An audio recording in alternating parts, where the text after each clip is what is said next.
Hello friends, once again we are back with our GRS program. Geography revision series ಅಂತ ಒಂದು ಪ್ರೋಗ್ರಾಮನ್ನು start ಮಾಡಿದ್ವಿ.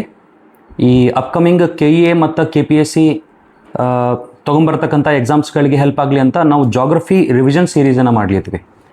So ನೀವು ಹಿಂದಿನ ಪಾರ್ಟ್ಸ್ಗಳನ್ನೆಲ್ಲ ನೋಡಿರ್ಬೋದು ಅಂದ್ಕೊಂಡಿನಿ. ನೋಡಿದರೆ ನಿಮ್ಮ ಕಂಟೆಂಟ್ ಲೈಕ್ ಆದಲ್ಲಿ ಲೈಕ್ ಮಾಡಿರಿ, ಕಮೆಂಟ್ ಮಾಡಿರಿ, ಶೇರ್ ಮಾಡೋದ್ರ ಮೂಲಕ ನಮ್ಮನ್ನು ಸಪೋರ್ಟ್ ಮಾಡಿ ಮೋಟಿವೇಟ್ ಮಾಡಿರಿ. Thank you. ಇವತ್ತು ನಾವೇನು ಮಾಡ್ಲಿತ್ತೀವಿ ಅಂದರೆ ನಾವು ದಕ್ಕನ್ ಪ್ರಸ್ಥಭೂಮಿಯ ಒಂದು ಅತ್ಯಂತ ಲಾಸ್ಟ್ ಪಾರ್ಟನ್ನು ಡಿಸ್ಕಸ್ ಮಾಡ್ಲಿಕ್ಕೆ ಟ್ರೈ ಮಾಡ್ಲಿತ್ತೀವಿ. ನೀವು ಸ್ಕ್ರೀನ್ ಮೇಲೆ ನೋಡ್ತಿರ್ಬೋದು. ಲಾಸ್ಟ್ ಕ್ಲಾಸಲ್ಲಿ ನಾವೇನು ಮಾಡಿದ್ವಿ ಅಂದರೆ ಪಶ್ಚಿಮ ಘಟ್ಟಗಳ ಬಗ್ಗೆ ಅರ್ಥ ಮಾಡ್ಕೊಳ್ಳಿಕ್ಕೆ ಟ್ರೈ ಮಾಡಿದ್ವಿ. ಇವತ್ತಿನ ಒಂದು ಕ್ಲಾಸಲ್ಲಿ ನಾವು ಪೂರ್ವ ಘಟ್ಟಗಳ ಬಗ್ಗೆ ಅರ್ಥ ಮಾಡಿಕೊಂಡು ನಾವೇನು ಮಾಡೋಣ ಅಂದರೆ ಪಶ್ಚಿಮ ಮತ್ತು ಪೂರ್ವ ಘಟ್ಟಗಳ ನಡುವಿನ ಒಂದು ವ್ಯತ್ಯಾಸವನ್ನು ಅರ್ಥ ಮಾಡ್ಕೊಳ್ಳಿಕ್ಕೆ ಟ್ರೈ ಮಾಡೋಣ. ಓಕೆನಾ? ಸೊ ಕನ್ಸಿಡರ್, ಇವಾಗ ಪೂರ್ವ ಘಟ್ಟಗಳು ಅಂತ ಬರೆದಿರ್ತೀನಿ ಇಲ್ಲೇ. So full concentration. ಇದೇ ಒಂದು ಮ್ಯಾಪಲ್ಲಿ ಎಲ್ಲ ನಿಮ್ಗೆ ಕಾಣ್ತಿರ್ತದೆ. ನಾನು ಏನು ಮಾಡ್ತೇನೆ ಅಂದರೆ ಪೂರ್ವ ಘಟ್ಟಗಳು ಯಾವ್ಯಾವ ಕಣ್ಣು ಬರ್ತಿರ್ತಾವಿಲ್ಲ ಅದನ್ನು ನಾವು ಅರ್ಥ ಮಾಡ್ಕೊಳ್ಳಿಕ್ಕೆ ಟ್ರೈ ಮಾಡೋಣ. ಓಕೆನಾ? So full concentration. ಇವತ್ತಿನ ಒಂದು ಟಾಪಿಕ್ ಏನಂದರೆ ಪೂರ್ವ ಘಟ್ಟಗಳು. ಈ ಪೂರ್ವ ಘಟ್ಟಗಳ ಬಗ್ಗೆ ನಾವು ಡಿಸ್ಕಸ್ ಮಾಡ್ಲಿಕ್ಕೆ ಟ್ರೈ ಮಾಡ್ಲಿತ್ತೀವಿ ಇವತ್ತಿಗೆ. ಪೂರ್ವ ಘಟ್ಟಗಳು. ಈ ಪೂರ್ವ ಘಟ್ಟಗಳಲ್ಲಿ ಅತ್ಯಂತ ಉನ್ನತ ಭಾಗದಲ್ಲಿ ಕಂಡುಬರ್ತಕ್ಕಂಥ, ಅತ್ಯಂತ ಉತ್ತರದಲ್ಲಿ ಕಂಡುಬರ್ತಕ್ಕಂತಹ ಒಂದು ಭಾಗವನ್ನು ನಾವು ಇಲ್ಲಿ ನೋಡ್ಬೋದು. ಈ ಭಾಗವನ್ನು ನಾವೇನಂತ ಕರಿತೀವಿ ಅಂದರೆ ಘರ್ಜಾಟ್ ಹಿಲ್ಸ್ ಅಂತ ಕರಿತೀವಿ. ಘರ್ಜಾಟ್ ಹಿಲ್ಸ್ ಅಥವಾ ಘರ್ಜಾಟ್ ಬೆಟ್ಟಗಳು ಅಂತ ಕರಿತೀವಿ. ಅದೆಲ್ಲಿ ಕಂಡುಬರ್ತವೆ ಅಂದರೆ ಒಡಿಶಾ ಒಳಗೆ ಕಂಡುಬರ್ತದೆ. ತದನಂತರ ಕಂಡುಬರ್ತಕ್ಕಂಥ ಈ ಒಂದು ಭಾಗವನ್ನು ನಾವೇನಂತ ಕರಿತೀವಿ ಅಂದರೆ ಮಹೇಂದ್ರಗಿರಿ ಅಂತ ಕರಿತೀವಿ. Mahendragiri. Hope everybody is understanding. Mahendragiri ಅಂತ ಕರೀತಾರೆ. ಮಹೇಂದ್ರಗಿರಿ. ತದನಂತರ ಕಂಡುಬರ್ತಕ್ಕಂಥ ಈ ಒಂದು ಭಾಗವನ್ನು ನಾವೇನಂತ ಕರಿತೀವಿ ಅಂದರೆ ನಲ್ಲಮಲ್ಲ ಅಂತ ಕರಿತೀವಿ. ನಲ್ಲಮಲ್ಲ. ಈ ಮಹೇಂದ್ರಗಿರಿ ಅನ್ನೋದು ಒಡಿಶಾ ಒಳಗೂ ಕಂಡುಬರ್ತದ ಆ್ಯಂಡ್ ಆಂಧ್ರ ಪ್ರದೇಶ ಒಳಗೂ ಕಂಡುಬರ್ತದೆ. ಅದನ್ನು ನೀವು ನೆನ್ಪಿಡ್ಲಿಕ್ಕೆ ಟ್ರೈ ಮಾಡಬೇಕು. ಓಕೆನಾ? ಸೊ ನಲ್ಲಮಲ್ಲ ಆದ ನಂತರ we have got this particular hills called as Vellikonda ಅಥವಾ ವೀನುಕೊಂಡ ಅಂತ ಕರಿತೀವಿ. ವೆಲ್ಲಿಕೊಂಡ ಅಥವಾ ವೀನುಕೊಂಡ ಅಂತ ಕರಿತೀವಿ. ವೆಲ್ಲಿಕೊಂಡ, ವೀನುಕೊಂಡ. ಈ ವೆಲ್ಲಿಕೊಂಡ, ವೀನುಕೊಂಡ ಆದ ನಂತರ ನಮ್ಮ ಅದರ ಕೆಳಗಡೆ ಅಥವಾ ಅದರ ದಕ್ಷಿಣ ಭಾಗದಲ್ಲಿ ಕಂಡುಬರ್ತಕ್ಕಂಥ ಈ ಒಂದು ಭಾಗವನ್ನು ನಾವೇನಂತ ಕರಿತೀವಿ ಅಂದರೆ ಪಾಲ್ಕೊಂಡ ಅಂತ ಕರಿತೀವಿ. ಪಾಲ್ಕೊಂಡ. ಅದರ ದಕ್ಷಿಣ ಭಾಗದಲ್ಲಿ ತಮಿಳುನಾಡು ಒಳಗೆ ಎರಡು ಏನಪ್ಪ ಅಂದರೆ ಹಿಲ್ ಕಾಂಪ್ಲೆಕ್ಸಸ್ಗಳು ಕಂಡುಬರ್ತಿರ್ತಾವೆ. ಅವನ್ನ ನಾವೇನಂತ ಕರಿತೀವಿ ಅಂದರೆ ಒಂದನ್ನು ಜಾವಡಿ ಅಂತ ಕರಿತೀವಿ, ಮತ್ತೊಂದನ್ನು ಶಿವರಾಯ್ ಅಂತ ಕರಿತೀವಿ. Shevaroy. Hope everybody is understanding. So ಈ ಪೂರ್ವ ಘಟ್ಟಗಳನ್ನು ನೀವು ಕರೆಕ್ಟಾಗಿ ನೋಡ್ಲಿಕ್ಕೆ ಟ್ರೈ ಮಾಡಿದರೆ ಎಕ್ಸಾಕ್ಟ್ಲಿ ನಾವೇನು ಮಾಡ್ಲಿತ್ತೇವೆ ಅಂದರೆ ಇಲ್ಲಿ ನೀವು ನೋಡ್ಲಿಕ್ಕೆ ಟ್ರೈ ಮಾಡಿರಿ. ಈ ಭಾಗವನ್ನು ನೀವು ನೋಡಿದರೆ ಗೊತ್ತಾಗ್ತಿರ್ತದ. ಸರ್ ಈ ಒಂದು ನದಿಗೆ ನಾವೇನಂತ ಕರಿತೀವಿ ಅಂದರೆ ಮಹಾನದಿ ಅಂತ ಕರಿತೀವಿ. ಮೇಜರ್ಲಿ ಮಹಾನದಿ ಎಲ್ಲಿತ್ತಪ್ಪ ಅಂದರೆ ಇಲ್ಲೈತಿ. ಒಡಿಶಾ ಕಡೆಗೆ ಭುವನೇಶ್ವರ ಕಡೆಗೆ ಹೋಗಿ ಬಂಗಾಳ ಕೊಲ್ಲಿ ಸೇರುವುದನ್ನು ನೋಡ್ತೀವಿ. ಸೊ ಈ ಮಹಾನದಿ ಇಲ್ಲಿದ್ದರೆ ಎಲ್ಲದಕ್ಕಿಂತ ಕೆಳಗಡೆ ಈ ಭಾಗದಲ್ಲಿ ನಾವೇನು ನೋಡ್ತೀವಿ ಅಂದರೆ ಒಂದು ನದಿಯನ್ನು ನೋಡ್ತೀವಿ. ಈ ನದಿಯನ್ನು ನಾವು ವೈಗೈ ಅಂತ ಕರಿತೀವಿ. ಸೊ ಇದರ ಅರ್ಥ ಏನು ಗೊತ್ತಾ? ಈ ಪೂರ್ವಘಟ್ಟಗಳು ಮಹಾನದಿಯಿಂದ ವೈಗೈ ನದಿಯವರೆಗೆ ಹಮ್ಮಿಕೊಂಡಿವೆ ಅಂತ ಗೊತ್ತಿರಬೇಕು. ಓಕೆನಾ? ಸೊ ಪೂರ್ವಘಟ್ಟಗಳು ಮಹಾನದಿಯಿಂದ ವೈಗೈವರೆಗೆ ಹಮ್ಮಿಕೊಂಡಿವೆ ಅಂತ ಗೊತ್ತಿರಬೇಕು. ಓಕೆನಾ? ಸೊ ಪೂರ್ವಘಟ್ಟಗಳಲ್ಲಿ ಎಲ್ಲ ಒಂದು ಘಟ್ಟಗಳನ್ನು ಅಥವಾ ಬೆಟ್ಟ ಸಮೂಹಗಳನ್ನು ಉತ್ತರದಿಂದ ದಕ್ಷಿಣಕ್ಕೆ ಹೊಂದಿಸಿದ್ದದ. ಇಲ್ಲಿ ಅತ್ಯಂತ ಉತ್ತರದಲ್ಲಿ ಘರ್ಜಾಟ್ ಕಂಡುಬಂದರೆ ಅದರ ಕೆಳಗಡೆ ಮಹೇಂದ್ರಗಿರಿ ಅಂತ ಕಂಡುಬರಲಿತ್ತದ. ನಲ್ಲಮಲ್ಲ, ವೆಲಿಕೊಂಡ, ಪಾಲ್ಕೊಂಡ, ಜಾವಡಿ ಮತ್ತು ಶಿವರಾಯ್ ಅಂತ ಎಲ್ಲ ಬೆಟ್ಟ ಸಮೂಹಗಳನ್ನು ನೀವು ಉತ್ತರದಿಂದ ದಕ್ಷಿಣಕ್ಕೆ ನೆನ್ಪಿಡ್ಲಿಕ್ಕೆ ಟ್ರೈ ಮಾಡಬೇಕು. ಬಿಕಾಸ್ KEA ಮತ್ತು KPSC ಕ್ವಶನ್ ಪೇಪರ್ಸ್ಗಳಲ್ಲಿ ಇದನ್ನು ನಾರ್ತ್ ಟು ಸೌತ್ ಕೇಳುವಂಥ ಚಾನ್ಸಸ್ ಇರ್ತದೆ. ಸೊ ನಾರ್ತ್ ಟು ಸೌತ್ ನೀವು ಮಗ್ಗಪ್ ಮಾಡಬೇಕು ಇದನ್ನು. ಓಕೆನಾ? ಇದರಲ್ಲಿ ಏನು ಕಾನ್ಸೆಪ್ಟ್ಸ್ಗಳಿಲ್ಲ. ಇದನ್ನು ಸುಮ್ಮನೆ ನೀವು ಮೇಲಿಂದ ಕೆಳಗಡೆ ಮಗ್ಗಪ್ ಮಾಡಲಿಕ್ಕೆ ಬಾಯಟ್ ಮಾಡಲಿಕ್ಕೆ ಟ್ರೈ ಮಾಡಬೇಕು. ಓಕೆನಾ? ಸೊ ಇದಾದ ನಂತರ ಇಲ್ಲಿ ವೆಲಿಕೊಂಡ ಅಂತೇಳಿ ನೋಡ್ಲಿತ್ತೀರ. ಈ ವೆಲಿಕೊಂಡ ಈ ಸಾರಿ 2026 UPSC ಪ್ರಿಲಿಮ್ಸ್ ಕ್ವಶನ್ ಪೇಪರಲ್ಲೂ ಕೂಡ ವೆಲಿಕೊಂಡ ಅಂತ ಮೆನ್ಷನ್ ಇತ್ತು ಜಾಗ್ರಫಿ ಕ್ವಶನಲ್ಲಿ. ಓಕೆನಾ? ಸೊ ಈ ರೀತಿ ನಿಮ್ಗೆ ಗೊತ್ತಿದ್ರೆ you will be able to sync in with the question papers and questions. ಓಕೆನಾ? ಸೊ ಮುಂದೆ ಹೋಗ್ಲಿಕ್ಕೆ ಟ್ರೈ ಮಾಡೋಣ ಅಂತ ಪೂರ್ವಘಟ್ಟಗಳ ಒಂದು ಏನಪ್ಪ ಅಂದರೆ ಉಗಮವನ್ನು ತೋರಿಸಿದ್ರೆ ಉಗಮ ಹೆಂಗೆ ಕಾಣ್ತಿರುತ್ತೆ ನೋಡ್ರಿ. ಫಾರ್ ಎಕ್ಸಾಂಪಲ್ ನಾನು ಏನು ಮಾಡ್ತೀನಿ ಅಂದರೆ ಉಗಮ ಅಂತ ಬರಿತೀನಿ ಇಲ್ಲೇ. ಸರ್ ಉಗಮವನ್ನು ತೋರಿಸಿದ್ರೆ ಹೆಂಗೆ ಕಾಣ್ತಿರುತ್ತೆ ಅಂದರೆ ಬಿ ವೆರಿ ಕೇರ್ಫುಲ್. ಸರ್ ಮುಂಚೆನೇ ಪ್ಯಾಂಜಿಯಾ ಟೈಮ್ಸಲ್ಲಿ ಅಥವಾ ಪ್ರೋಟೆರೋಜೋಯಿಕ್ ಇರಾ ಒಳಗೆ ಏನಾಗಿರ್ತವೆ ಅಂದರೆ ಇಲ್ಲಿ ಎರಡು ಪ್ಲೇಟ್ಸ್ಗಳಿರ್ತಾವೆ. ಈ ಎರಡು ಪ್ಲೇಟ್ಸ್ಗಳ ಮಧ್ಯೆ ಫಾರ್ ಎಕ್ಸಾಂಪಲ್ ಇಂಡಿಯನ್ ಪ್ಲೇಟ್ ಐತಿ, ಈ ಕಡೆ ಏನಪ್ಪ ಅಂದರೆ ಆಸ್ಟ್ರೇಲಿಯನ್ ಪ್ಲೇಟ್ ಐತಿ. ಓಕೆನಾ? ಈ ಇಂಡಿಯನ್ ಪ್ಲೇಟ್ ಮತ್ತು ಆಸ್ಟ್ರೇಲಿಯನ್ ಪ್ಲೇಟ್ ಮಧ್ಯದಲ್ಲಿ ಒಂದು ಏನಪ್ಪ ಅಂದರೆ ಕನ್ವರ್ಜೆನ್ಸ್ ಆಗಿರ್ತದೆ. ಕನ್ವರ್ಜೆನ್ಸ್ ಅಥವಾ ಸಂಧಿಸುವಿಕೆ ಆಗಿರ್ತದೆ. ಅದರ ಸಲುವಾಗಿ ಮಧ್ಯದಲ್ಲಿ ಇರ್ತಕ್ಕಂಥ ಈ ಒಂದು ಪೋರ್ಷನ್ ಏನಾಗ್ಬಿಟ್ಟಿರ್ತದೆ ಅಂದರೆ ಈ ರೀತಿ ಫೋಲ್ಡ್ ಆಗಿಬಿಟ್ಟಿರ್ತದೆ. Hope everybody is understanding. ಈ ರೀತಿ ಫೋಲ್ಡ್ ಆಗಿಬಿಟ್ಟಿರ್ತದೆ. ಈ ಫೋಲ್ಡ್ ಆಗಿರ್ತಕ್ಕಂಥ ಈ ಒಂದು ಭಾಗವನ್ನು ನಾವು ಏನಂತ ಕರೀತೀವಿ ಅಂದರೆ ಪೂರ್ವಘಟ್ಟಗಳು ಅಂತ ಕರೀತೀವಿ. ಓಕೆನಾ? ಸೊ ಆದ್ದರಿಂದ ನಾನು ಏನು ಬರಿಬೋದು? ಪೂರ್ವಘಟ್ಟಗಳು ಸರ್ ಬಹಳಷ್ಟು ಹಿಂದಗಡೆ ಅಂದರೆ ಪ್ಯಾಂಜಿಯಾ ಟೈಮ್ಸ್ ಒಳಗೆ ಆಗಿರ್ತಕ್ಕಂಥದ್ದು ಇದು. ಓಕೆನಾ? ಆದ್ದರಿಂದ ನಾನು 2500 ಮಿಲಿಯನ್ ಇಯರ್ಸ್ ಅಗೋ ಅಥವಾ 2.5 ಬಿಲಿಯನ್ ಇಯರ್ಸ್ ಅಗೋ, ಯಾವಾಗ ಈ ಅರಾವಳಿಗಳು ಯಾವಾಗ ನಾವು ಅರಾವಳಿಗಳ ಉಗಮವನ್ನು ಯಾವಾಗ ನೋಡಿದ್ವಿ ಅದೇ ಒಂದು ಟೈಮ್ ಒಳಗೆ ಈ ಒಂದು ಪೂರ್ವ ಘಟ್ಟಗಳ ಉಗಮವನ್ನು ಕೂಡ ನೋಡ್ಲಿದ್ದೀವಿ. ಆದ್ದರಿಂದ ಇದರಿಂದ ಏನು ಗೊತ್ತಾಯ್ತು ನಮಗೆ ಸರ್, 2.5 ಬಿಲಿಯನ್ ಇಯರ್ಸ್ಗೂ ರಚನೆಗೊಂಡಿರ್ತಕ್ಕಂಥ ಈ ಒಂದು ಪರ್ವತಗಳು ಅಥವಾ ಮೌಂಟೇನ್ಸ್ಗಳು ಫೋಲ್ಡ್ ಮೌಂಟೇನ್ಸ್ ಆಗಿರ್ತಕ್ಕಂಥ ಒಂದು ಚಾನ್ಸಸ್ಗಳು ಕಂಡುಬರ್ಲಿತ್ತಿವೆ. ಓಕೆನಾ, ಫೋಲ್ಡ್ ಮೌಂಟೇನ್ಸ್. ಅದರ ಜೊತೆಗೆ ಇದು ಅತ್ಯಂತ ಹಳೆದಿರ್ತಕ್ಕಂಥ ಕಾರಣದಿಂದ ಇಲ್ಲಿ ಏನಾಗುತ್ತೆ ಅಂದರೆ ಫುಲ್ ಕಾನ್ಸಂಟ್ರೇಷನ್ ವಾಲ್ಕೆನೋಸು ಕೂಡ ಬಂದಿರ್ತಾವೆ ಮುಂಚೆ. ಆದ್ದರಿಂದ ಇದನ್ನು ನಾನು ಫೋಲ್ಡ್ ಮಡಿಕೆ ಅಂತ ಕರೆದು ಮಡಿಕೆ ಪರ್ವತಗಳು ಹಾಗೂ ಜ್ವಾಲಾಮುಖಿಗಳು ಅಂತಲೂ ಕರೀತೀನಿ. ಓಕೆನಾ, ಜ್ವಾಲಾಮುಖಿಗಳಿಂದ ರಚನೆಗೊಂಡಿವೆ.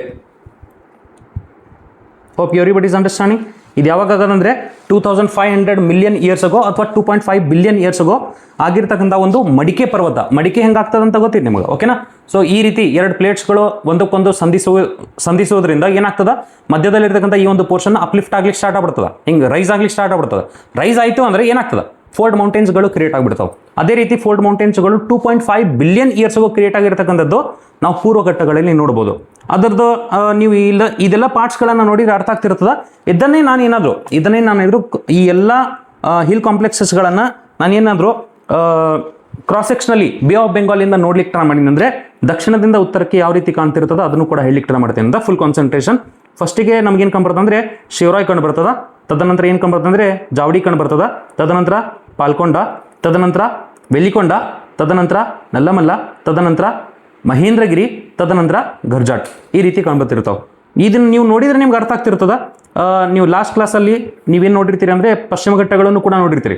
ಈಗ ಪೂರ್ವ ಘಟ್ಟಗಳನ್ನು ನೋಡಿದರೆ ಅದ್ರ ಮಧ್ಯದಲ್ಲಿ ಮತ್ತು ಇದರ ಮಧ್ಯದಲ್ಲಿ ಏನೋ ಡಿಫ್ರೆನ್ಸ್ ಕಾಣ್ತಿರ್ತದೆ ಆಲ್ರೆಡಿ. ಓಕೆನಾ, ಸೊ ಇವು ಯಾವ್ಯಾವ ಬೆಟ್ಟಗಳಂತ ಕೇಳಿಬಿಟ್ರೆ ಆರಾಮ್ಸೆ ಹೇಳ್ಬಿಡ್ತೀರಿ ನೀವು. ಇದು ಶಿವರಾಯ್, ಇದು ಜಾವಡಿ, ಇದೇನಪ್ಪ ಅಂದರೆ ಪಾಲ್ಕೊಂಡ, ಇದು ವೆಲ್ಲಿಕೊಂಡ, ಇದು ನಲ್ಲಮಲ್ಲ, ಇದು ಮಹೇಂದ್ರಗಿರಿ ಆ್ಯಂಡ್ ಇದು Garhjat. Hope everybody is understanding. Exactly it appears like this. ಓಕೆನಾ, ಈ ರೀತಿ ಇದ್ದಾಗ ವಿಚಾರ ಮಾಡ್ಲಿಕ್ಕೆ ಟ್ರೈ ಮಾಡಿರಿ. ನಾನು ಏನು ಮಾಡ್ತೀನಿ ಅಂದರೆ ಇದನ್ನು ಮತ್ತೆ ಇಲ್ಲಿ ಸ್ಟೇಟ್ಸ್ಗಳನ್ನು ಹಾಕ್ಲಿಕ್ಕೆ ಟ್ರೈ ಮಾಡ್ತೀನಿ ನಾನು.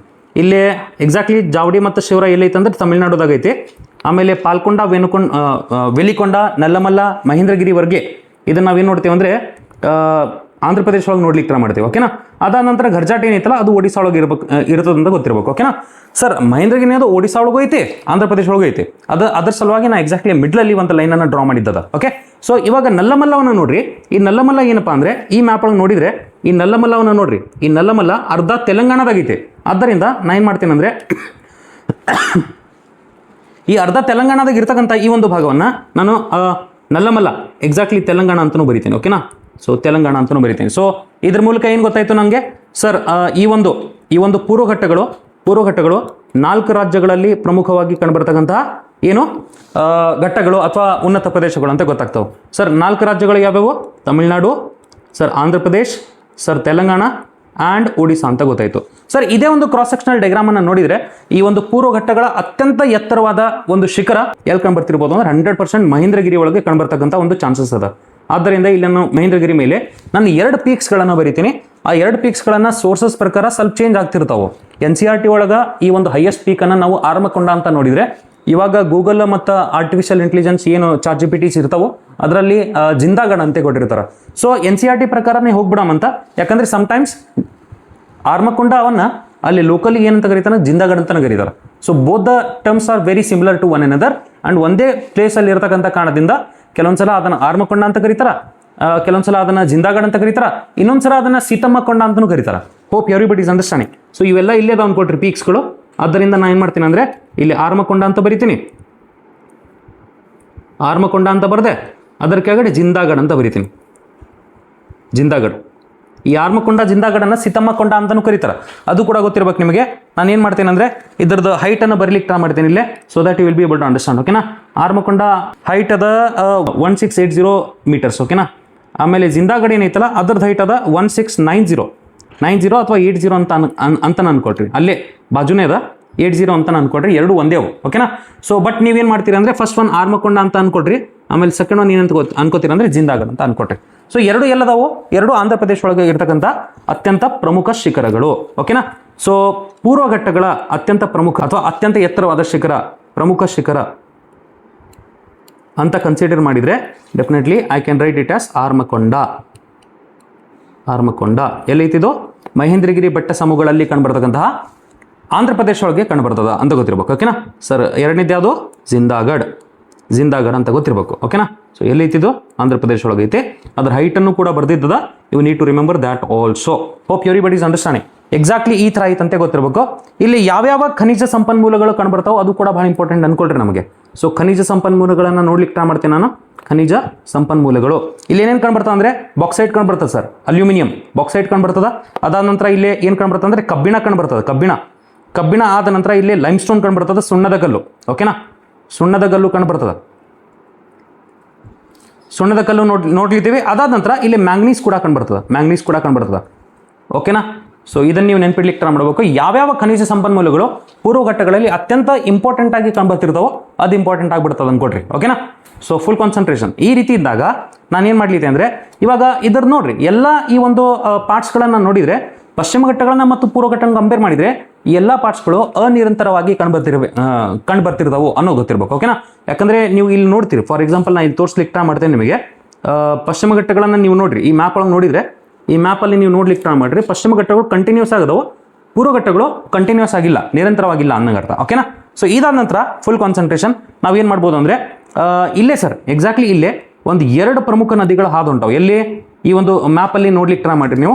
ಈ ಮ್ಯಾಪಲ್ಲಿ ನೋಡಿದರೆ ಸರ್ ಎಲ್ಲದಕ್ಕಿಂತ ಮೋಸ್ಟ್ ಇಂಪಾರ್ಟೆಂಟ್ ಒಂದು ನದಿ ಐತಿ ಇಲ್ಲೇ, ದಕ್ಕನ್ ಪ್ರಸ್ಥಭೂಮಿಯ ಮೂಲಕ ಹಾದುಗಿ ಇಲ್ಲಿ ಬರ್ತಿರ್ತದ. ಈ ನದಿಗೆ ನಾವೇನಂತ ಕರಿತೀವಿ ಅಂದರೆ ಫುಲ್ ಕಾನ್ಸಂಟ್ರೇಷನ್ ನಾನು ಇನ್ನೊಂದ್ಸಲ ತೋರಿಸ್ಲಿಕ್ಕೆ ಟ್ರೈ ಮಾಡ್ತೀನಿ.